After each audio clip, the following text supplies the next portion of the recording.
Hello students, in this video we will discuss few doubts on electrostatics. ठीक है. So the next question जो हम लोग question discuss करेंगे that is page 220, question number 4 and 5. Okay, that is what we are going to discuss. Question number 4 and 5 on page number 220. Okay. Now it is given to you that you have a spherical ball. Okay. इसके अंदर जो surface charge density है ना, volume charge density, ये पूरा अंदर इसके charge भरा हुआ है and the volume charge density is not constant. It is given to you as 1 minus r by r, where r is the distance from the center, and the capital R is nothing but the radius. Okay, radius of the sphere. Fine. अब आपको ये find out करना है कि sphere के अंदर electric field कितनी होगी, स्फीयर के बाहर इलेक्ट्रिक फील्ड कितनी होगी. नाउ अंदर एंड बाहर फाइंड आउट करने के लिए अगर जो पहले तो हम लोग वो देखते हैं कि इस स्फीयर के अंदर टोटल चार्ज कितना है. Okay, and eight a distance r charge कितना होगा. So let's do one thing. Let me draw another diagram. Okay. Let's say आपको ये फाइंड आउट करना है एट अ डिस्टेंस r. अगर जो मैं यहां पे ये छोटा सा स्पीयर देता हूं तो इस छोटे से स्पीयर में कितना चार्ज कन्फाइंड है, इतने से पार्ट में how much charge is confined. So what I do now is, let's say if this is my sphere. Okay, at a distance x, let me consider a small thin spherical shell. Sorry.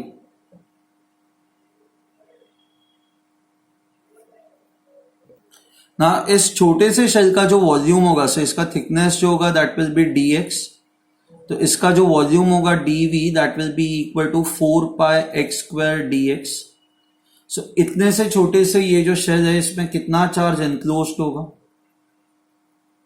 Charge enclosed in this will be equal to dq is equal to rho times dv. See you can see that ये जो volume charge density है it is dependent upon r. तो ये सारे points, इस shell के अंदर के सारे पॉइंट्स यहां से डिस्टेंस x पे ही है ना, तो इन सारे पॉइंट्स पे आपकी वॉल्यूम चार्ज डेंसिटी जो होगी वो सेम होगी, क्योंकि इन सारे पॉइंट्स के लिए small r is same. Small r same होगा तो सबके लिए रो भी सेम होगा. So I can consider rho constant for the points which are present over here. So dq now will be written as rho naught 1 minus r by r. dv can be written as 4 pi x square. So हमारे case में r के जगह पे I'll write this as x. Okay, r is nothing but distance from the center and इन सारे points का distance from the center is x. So I'll write it as x into dv can be written as 4 pi x square dx. Now हमें ये देखना है between 0 to r how much is the total charge confined. So q becomes equal to integral of from 0 to r rho naught 4 पाई, मैं ये इसको अंदर multiply करता हूं, so x square minus x cube by r dx. Okay, rho naught 4 pi ये बाहर आ जाएंगे, x square minus x cube by, हाँ. So now cube becomes equal to, अब आप कर सकते हो आगे 4 pi rho naught x cube by 3, तो ये आ जाएगा r cube by 3 minus x raise to 4 by 4. अभी तो मैं x ही लिख रहा हूं, राइट से, x raise to 4 by 4 r. It varies from 0 to r. So this will now become equal to 4 pi rho naught. आप x के जगह पे r पुट करो तो r cube by 3 minus r raise to 4 by 4 r minus x के जगह पे 0 put करो तो ये दोनों टर्म 0 हो जाएंगे. So now the charge would be equal to 4 pi rho naught r cube 1 by 3 minus r by 4r.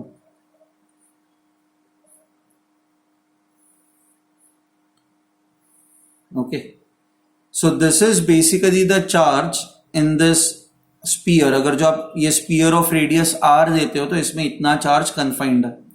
Total charge कितना होगा?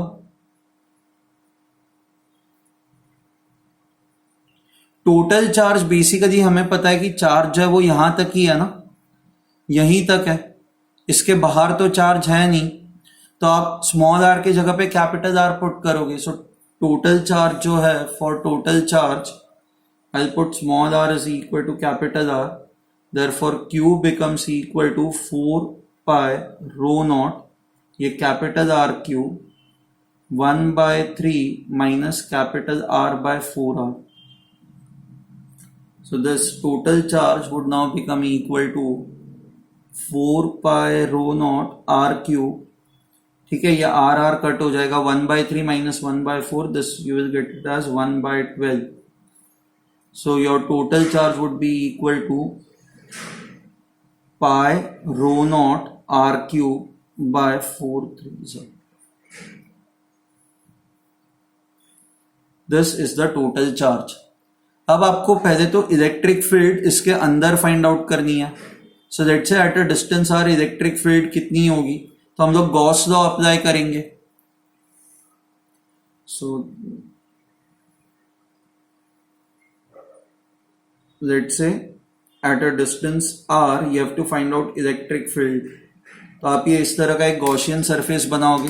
ओके, ना ये गॉसियन सरफेस पे आपका लेफ्ट हैंड साइड जो होगा this will be equal to E dot d s, this should be equal to charge enclosed divided by epsilon naught. ना इन सारे पॉइंट्स पे आपकी जो इलेक्ट्रिक फील्ड होगी वो रेडियली आउटवर्ड्स होगी ना। अच्छा, ना आपका चार्ज डिस्ट्रीब्यूशन जो है वो रेडियल है, मतलब वो आर पे डिपेंड करता है। सो ये सारे पॉइंट्स जो है वो यहां से इक्वल डिस्टेंस पे है, तो इन सारे पॉइंट्स पे आपकी इलेक्ट्रिक फील्ड भी जो होगी वो सेम होगी। सो इलेक्ट्रिक फील्ड को मैं बाहर निकालता हूं। अच्छा, इंटीग्रल ये ds बचेगा इनटू cos थीटा। अब आपका इलेक्ट्रिक फील्ड का डायरेक्शन भी ऐसा ही है, आप कहीं पे एरिया वेक्टर का डायरेक्शन निकालोगे वो भी ऐसा ही होगा ds, तो cos थीटा जो होगा वो 1 होगा, तो यहां पे मैं लिख नहीं रहा हूं, इट वुड बी 1, या just write it. This is equal to charge enclosed. Now in this sphere of radius r, charge enclosed के लिए मैं ये फॉर्मूला लिख सकता हूं, 4 pi rho naught r cube 1 by 3 minus r by 4r divided by epsilon naught. Now let me put the values. Now area over here, surface area of this Gaussian surface ये sphere है, तो 4 pi small r square, this is equal to 4 pi rho naught r cube upon epsilon naught 1 by 3 minus r by 4r. अब क्या चीजें cut हो जाएंगी? Okay, so 4 pi will get cancelled, r square तो ये एक ही r बचेगा यहां पे, so eventually you will get E is equal to rho naught by epsilon naught, इस r को अंदर लेके जाए तो ये r by 3 minus r square by 4r. This is what you would get. So this is electric field inside the sphere. Okay, sphere के अंदर electric field ये इतनी होगी। ओके, अब हमें फाइंड आउट करना है स्पीयर के बाहर इलेक्ट्रिक फील्ड कितनी होगी। So let's do that now.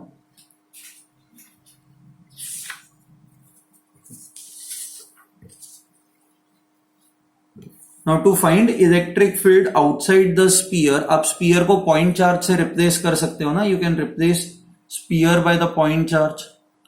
सो अगर जो इसको रिप्लेस करता है तो अब हमें सेंटर पे ये मानना पड़ेगा, so this is your sphere मान लो।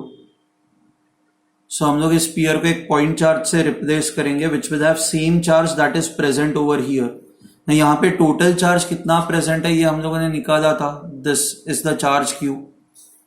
So let's say this is Q and अब एट अ डिस्टेंस r आपको इलेक्ट्रिक फील्ड फाइंड आउट करनी है, so it would be equal to 1/4πε0 q by r square. So this now becomes equal to 1/4πε0. q की value हम लोगों ने निकाली हुई है pi rho naught r cube by 3 into 1/r square. Okay, अब यहाँ पे चीजें जो जो कैंसिल होती है कैंसिल कर देंगे. So electric field will now become equal to rho naught r cube divided by 12 ε0 r square या एप्सिलॉन r स्क्वायर. ठीक है, fine. We will go on to the next question now. Okay, next question is page number 227, question number 19. So you have two concentric spherical shells, 1, 2. Okay, it is given to you that ये radius जो है this is A and this radius is B.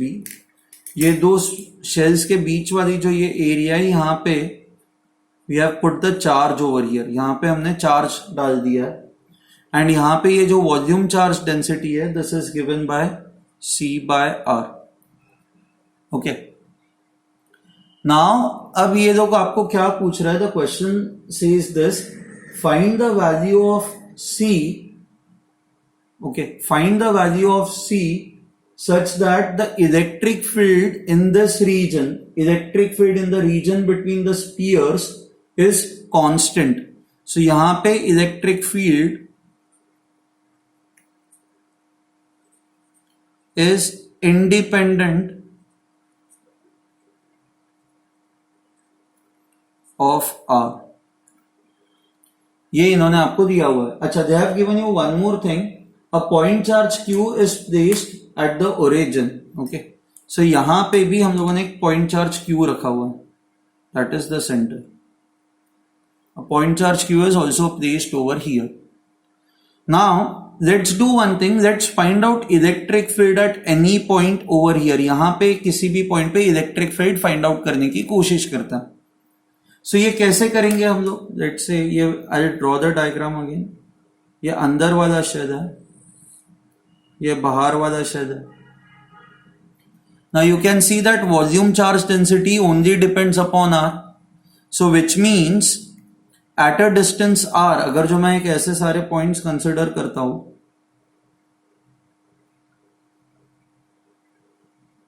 Okay, तो इन सारे points पे your volume charge density would be same.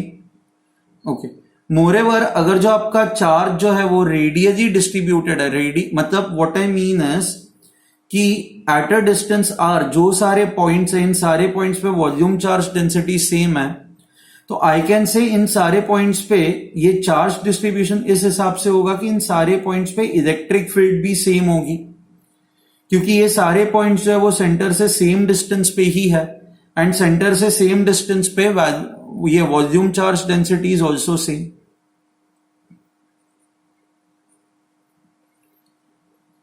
Okay, now मान लो इनमें से किसी भी पॉइंट पे अगर जो मुझे इलेक्ट्रिक फील्ड फाइंड आउट करनी है, let's say at a distance R, तो मुझे ये फाइंड आउट करना पड़ेगा कि इस रीजन में how much charge is enclosed, right. फिर मैं गॉस लॉ यूज कर सकता हूं. तो हमें अब सबसे पहले वो फाइंड आउट करना है कि in a region R, in region R मतलब in this region outside the shell and up till radius R कितना चार्ज यहां पे एनक्लोज्ड है, that is what we have to find out. तो जैसे हमने प्रीवियस क्वेश्चन में किया था ये सेम चीज यहां पे करेंगे. ये आउटर शेल है, ये हमारा इनर शेल है. सो what I will do is मैं यहां पे इस तरह से एक पतला सा शेल कंसिडर करता हूं at a distance x. okay, thickness dx. तो ये वॉल्यूम चार्ज डेंसिटी अब आपको पता ही है, dv लिखा जाएगा 4πx² dx. Okay, now in सारे पॉइंट्स पे, बिकॉज ये सारे पॉइंट्स जो है वो यहां से ऑलमोस्ट सेम डिस्टेंस पे है, तो इन सारे पॉइंट्स पे your volume charge density would be C by R, तो हमारे केस में it will B C by X. सो इस छोटे से एरिया में कितना चार्ज ट्रैप्ड होगा? यहां पे जो चार्ज होगा dq, this will be equal to rho times dv. So this is C by X into 4 pi x square dx. So therefore dq is equal to C into 4 pi x dx. ठीक है. अब आपको चाहिए charge between in this region. Now in this region मतलब आपके integral के limits जो होंगे वो a से r तक जाएंगे.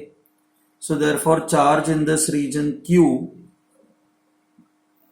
Late me take it as capital Q, क्योंकि स्मॉल q हम लोग ऑलरेडी कंसिडर कर रहे हैं. So this is equal to integral of c into 4 pi x dx. And ये कहां से कहां तक वेरी कर रहा है? This is varying from a to r. So q becomes equal to 4 pi c. x का इंटीग्रल होगा x स्क्वायर बाय 2. आप लिमिट्स पुट करोगे तो it will become r square minus a square by 2. So now this will get cancelled. So q would become equal to 2 pi c into r square minus a square. ठीक है. So this is basically the charge enclosed in this region. Okay. अब हम लोग electric field due to this charge enclosed find out करेंगे. So for this we will use Gauss law. Okay, so Gauss law use करता है.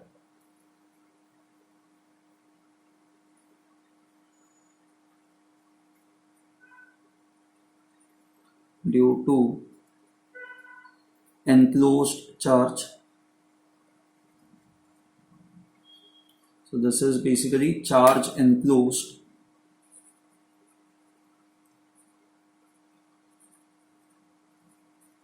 in the shaded region.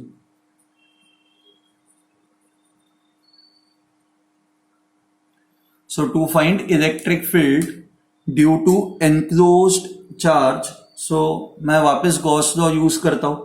अब इन सारे points पे आपकी इलेक्ट्रिक फील्ड सेम होगी तो इंटीग्रल साइन के बाद बाहर सीधी निकल जाएगी.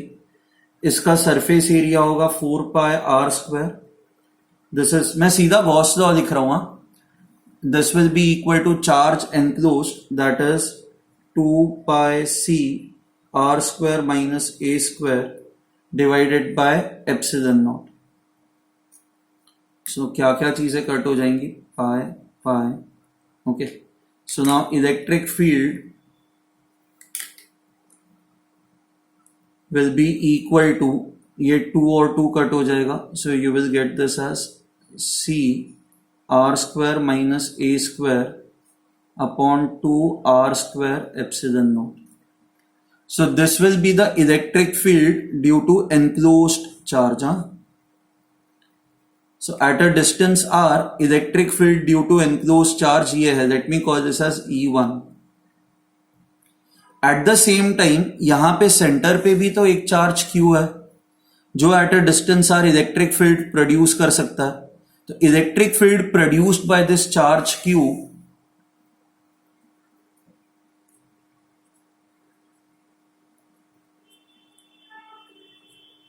produced by charge Q at the center Q, which is kept at the center at a distance r, will be equal to, ये कितना हो जाएगा? Let's call this as E2. So this will become 1 upon 4 pi epsilon naught Q by r square. This is the electric field due to point charge. अच्छा, अब इन्होंने ये दिया हुआ है कि दोनों चार्जेस, आपको ये चाहिए कि electric field at this point should be independent of r. Electric field at this point should be independent of r, so it should be constant over here. So total electric field at a distance r, what will I do is मैं इन दोनों को add कर दूंगा.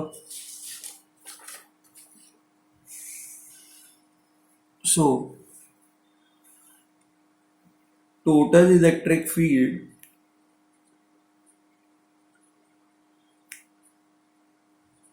will be equal to, simply add these two, इन दोनों को add कर दो, so this will be equal to E1 plus E2.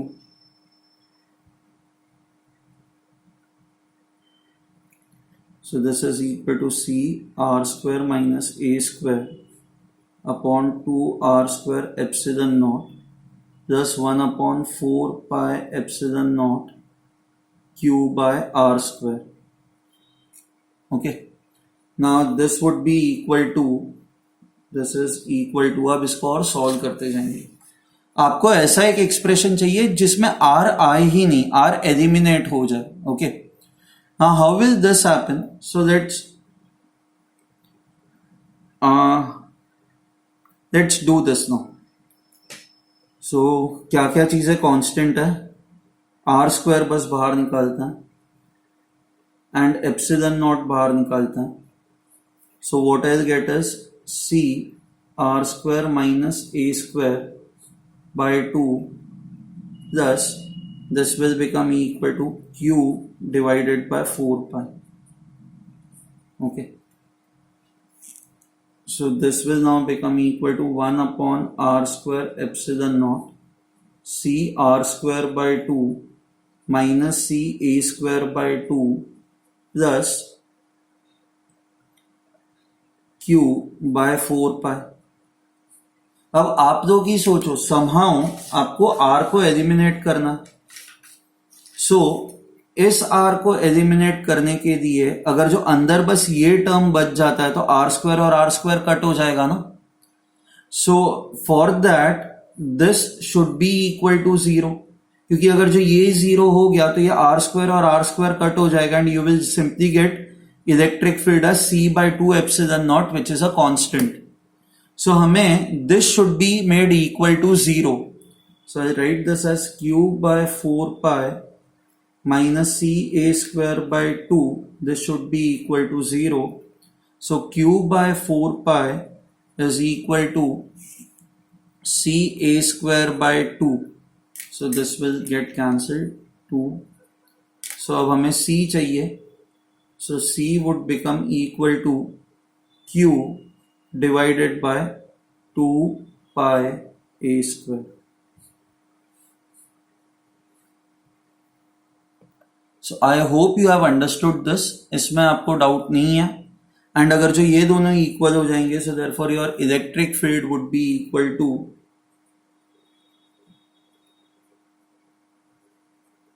inside the shell.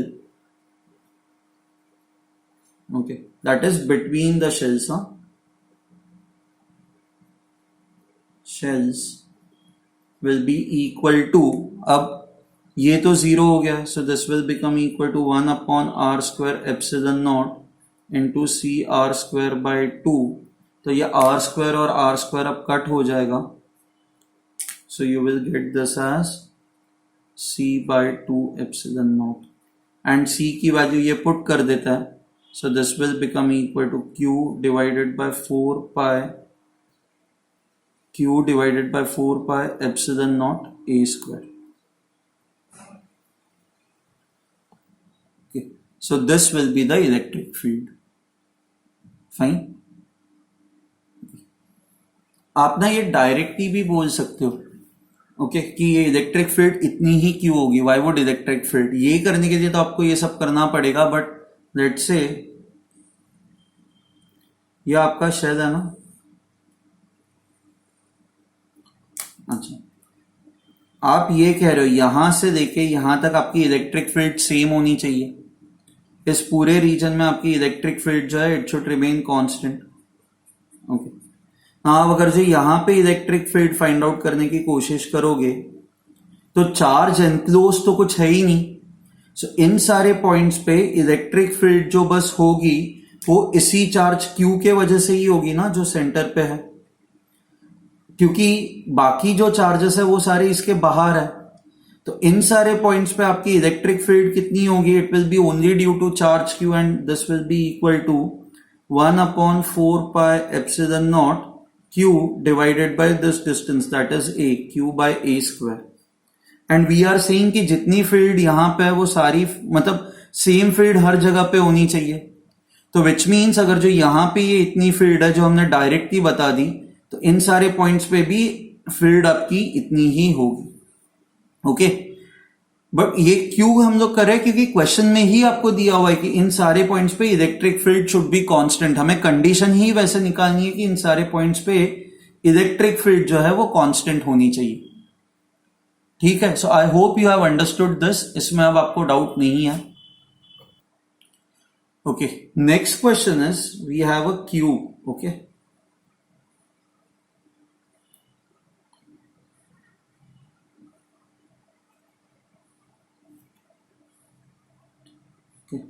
ये इस तरह का एक क्यूब है.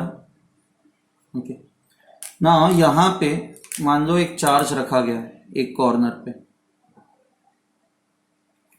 एंड आपको ये फाइंड आउट करना है कि इस फेस से कितना फ्लक्स पास हो रहा है. What is the flux that is passing through this face. Now इस तरह से अगर जो आप करने जाओगे ना, डायरेक्टली ये करने जाओगे ना, it will be very very complicated. मतलब आपको इंटीग्रेशन वाली टेक्निक यूज करनी पड़ेगी. नाउ मान लो यही अगर जो केस ऐसा होता कि let's say you have a cube which is this way. Okay, and कोई चार्ज अगर जो इसके सेंटर पे रखा गया है, तो total flux that is coming out of the cube will be equal to charge enclose that is q by epsilon naught. And because ये चार्ज क्यू हर एक फेस से इक्वल डिस्टेंस पे है, या every face is symmetrically located with respect to q, तो हर एक फेस से जो फ्लक्स बाहर आएगा that will be equal to q by 6 epsilon naught. ये टोटल फ्लक्स जो है 6 फेसेस में इक्वली मैं डिवाइड कर सकता हूं ना, तो इस फेस से जो फ्लक्स बाहर आएगा that will B q by 6 epsilon not. अब सेम लॉजिक आप यहां पे लगा सकते हो. आप इमेजिन करो कि इस क्यूब के आगे आपने और एक क्यूब रखा हुआ है. ओके, इस क्यूब के बाजू में आपने और एक क्यूब रखा हुआ है, इस क्यूब के नीचे आपने और एक क्यूब रखा हुआ है. सो आप जब इस तरह से क्यूब्स को अरेंज करोगे तो you will get a larger cube, and आप उन सारे क्यूब्स को जब अरेंज करोगे तो you will get a larger cube. Okay, ये लार्जर क्यूब ऐसा होगा.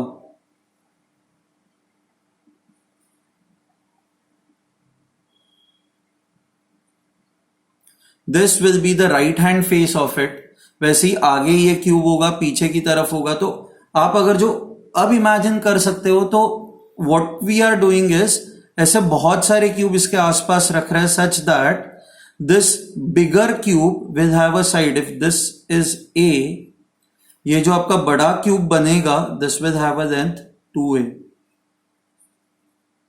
ओके, एंड जब आप ये सारे साइड से ऐसे क्यूब बना के ये इसको कंप्लीट करोगे तो यू वुड रियलाइज दैट कि ये जो चार्ज है ये उसके सेंटर पे होगा. This charge will be at the centre of the larger cube.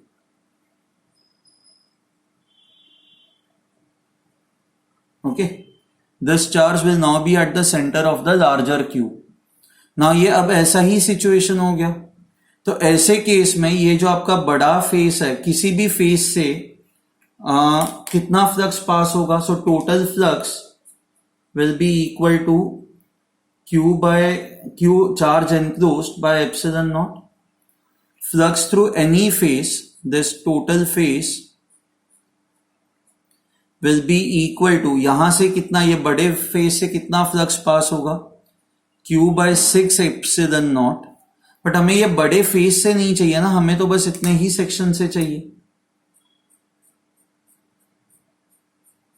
Now you can see that this entire bigger face can be broken down into 4 sections. 1, फिर ये second section, and वैसे this has third section and this has fourth section.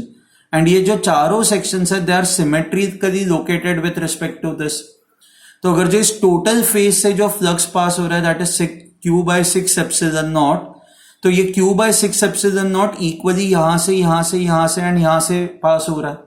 तो हर एक section से कितना flux पास हो रहा होगा? It will B 1/4 of this number, 1/4 of this total flux that is passing through here. So it will be 1/4 times q by 6 epsilon naught. So इसलिए आपका जो आंसर आएगा that will be equal to q by 24 epsilon naught. ठीक है. अच्छा, अगर जब आपको ये फाइंड आउट करना है, मान लो कि यहां पे let me draw one more cube.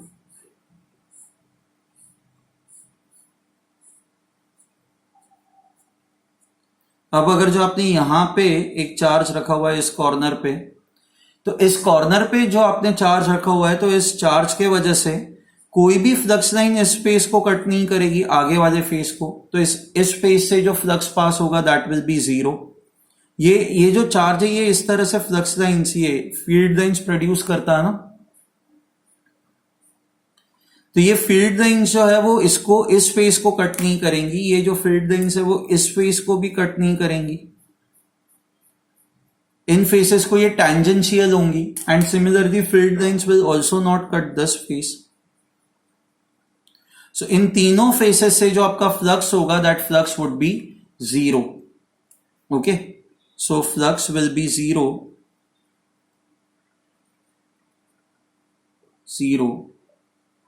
through the shaded faces.